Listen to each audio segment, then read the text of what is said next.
Hi everyone, I'm Mike and this is the Sunday Art Show. So today we're starting off by looking at just a few clouds that I could see out of my living room window. So you can see not many clouds there, but that's actually the inspiration for the painting I'm going to do today. So we're stepping into the surreal a little bit today, but what I'm going to do is show you how to paint a cloudy sky initially, and then I'm going to add some belted Galloway cows to that painting, and then we'll get to the surreal bit in a little while. So I started off, what I just showed you there was on some mixed media paper. I started off with some cerulean blue and titanium white, and I just kind of put in a patch of pale blue sky, getting slightly lighter towards the bottom.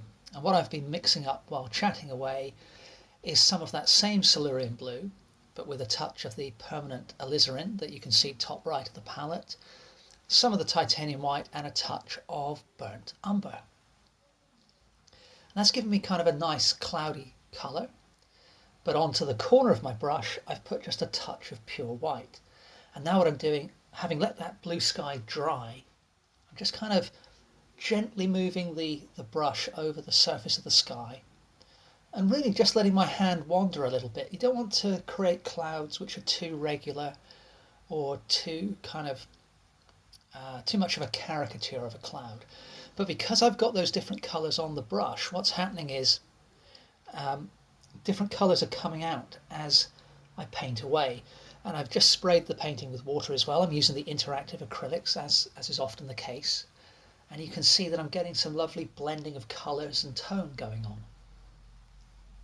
So this is a really nice way to kind of de-stress, really. It's almost, meditative if you want to do it. You can just let your hand wander and let the paint and the colours automatically mix on your painting. So a little bit more of the cerulean blue now, a good dollop of the titanium white, and a bit more. But I've switched brushes now. I was using a flat synthetic brush before. Now I've switched to a medium-sized round brush, and now I'm going to go over. So I've got a pale blue, so some of the brush has pure white on, some of it has the pale blue, and again I'm just experimenting and playing, letting my hand wander to see what kind of marks we get. Now the clip I showed right at the beginning of the video, although there weren't many clouds in the sky, there were some which were almost just horizontal bars really. So again, we can play around with those shapes as well. Back to the palette, and we've got some of our purple that we've mixed up with the alizarine, but this time I've used some of the phthalo blue and a touch of cadmium yellow, and again some of the titanium white, a little bit more of the phthalo blue. So when you look at clouds, you'll see lots and lots of different colours. It's easy to categorise the colours of clouds. If you ask most people what colour are clouds, they'll probably just say white as a first answer, which is obviously true. But of course there are greys and deep blues and blue greys and purples, tinges of yellow and orange sometimes, a whole range of colours really. So I really enjoy kind of experimenting with, as many colours as I can. And having got that new kind of violet purple on my brush, again, I've got a dollop of the pure titanium white. So on the brush as well, and I'm kind of mixing on the paper. So again, I'm varying the colour and the texture, and you get sort of happy little accidents, where you get little dollops of paint, like at the top of this cloud I'm working on at the moment. And let's put in a few of those horizontal purpley clouds, or near horizontal.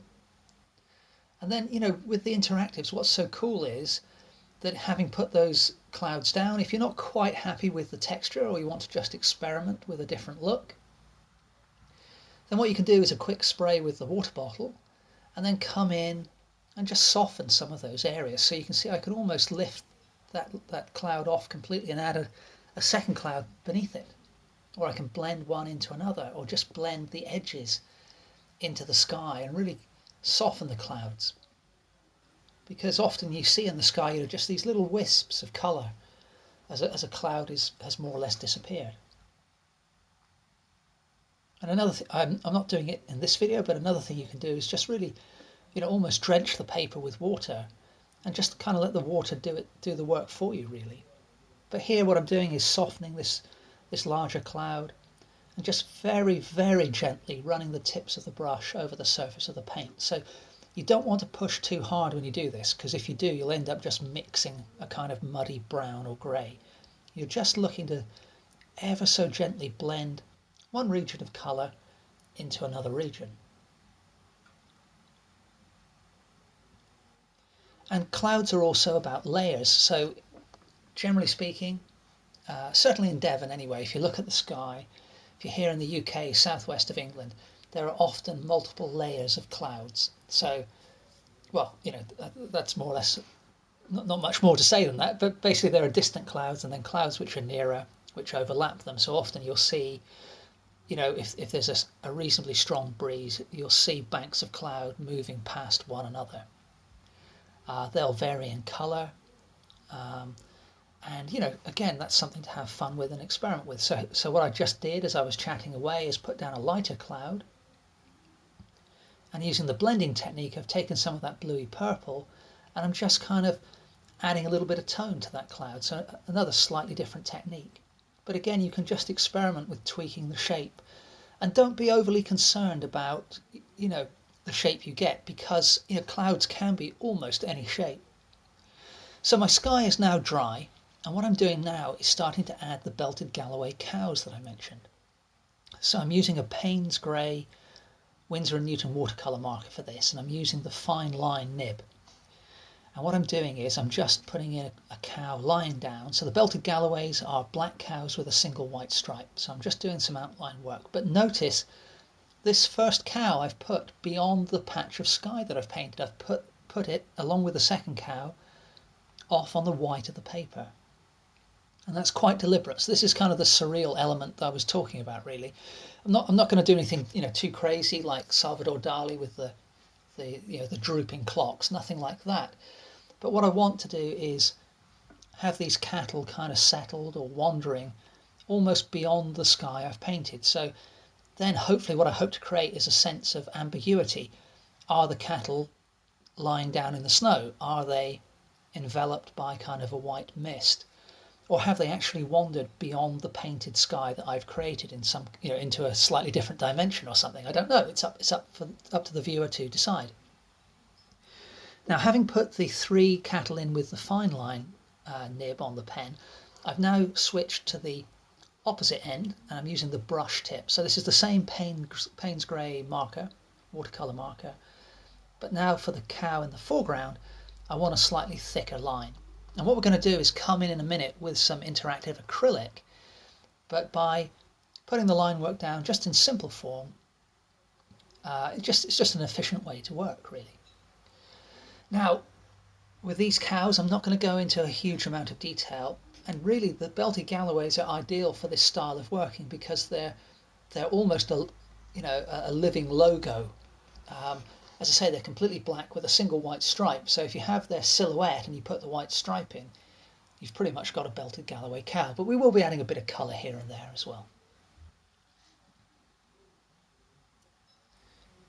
So we've got a cow lying down on the far right, off in the distance, 2 standing. Notice I haven't put the legs in at all for those 2 distant cattle. I've done the big cow now, and then just finishing the last of a further 3 cattle to the left of the main or the foremost cow. And notice I've changed the poses and the orientation of the cattle each time. For the 4 on the left, we can see their legs. For the 3 on the right, we can't.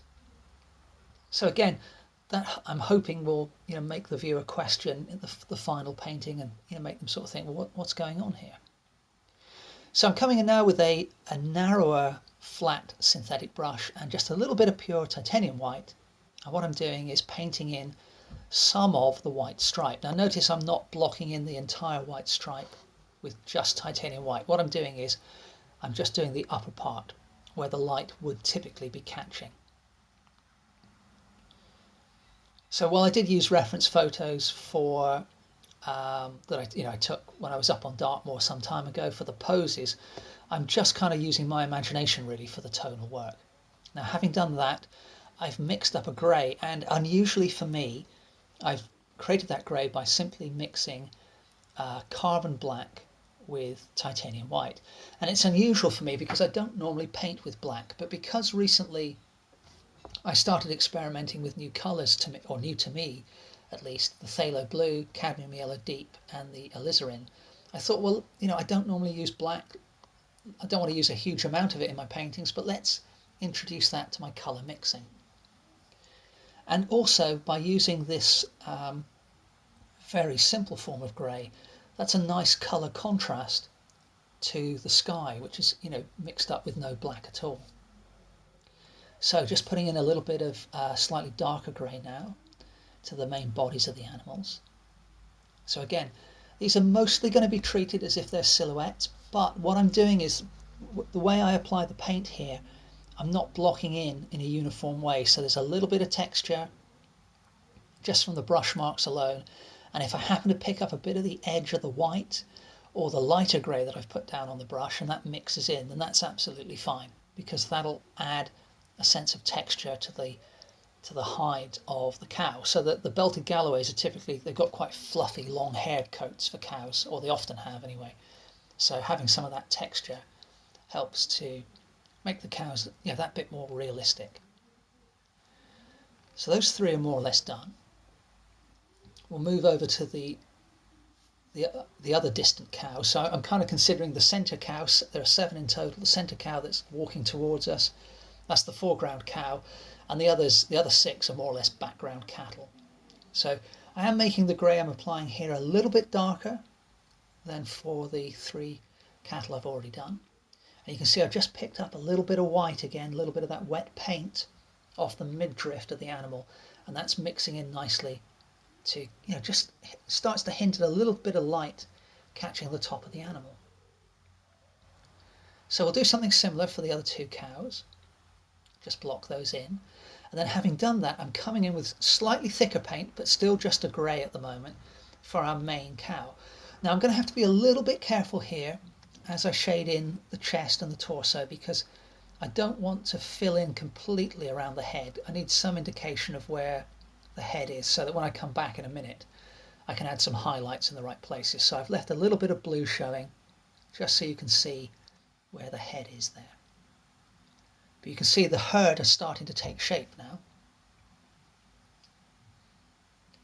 So what I'm doing now is I'm just gone back to the purple, because the purple was in the sky, that kind of grey purple.